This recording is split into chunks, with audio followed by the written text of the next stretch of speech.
Dahil sa issue ng naglutangang palpak na flood control projects, sinisilip na rin ng mga netizens ang mga politikong nasasangkot sa anomalya. Kasama na riyan si Ormoc City Leyte Representative Richard Gomez na inuugnay sa bumigay na flood control project sa Leyte. Sinabi ni Matag-Ob Mayor Bernardino Tacoy na substandard ang river wall matapos bumigay dahil sa pag-ulan. Giit ng alkalde na dapat isama sa investigasyon si Gomez dahil congressional project ang infrastructure. Una nang itinanggi ng actor-turned-politician na hindi substandard ang proyekto dahil sa November pa naman talaga ang completion nito. Pero ang ilang netizens hindi nagpalunod sa paliwanag ng kongresista. Mas umapaw pa ang kanilang pagkapikon kay Richard Gomez.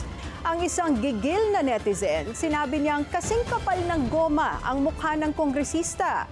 Sinabi naman ng isang nag-comment na huwag papalunod sa emosyon, i-report na lang daw ang proyekto sa website ng Pangulo.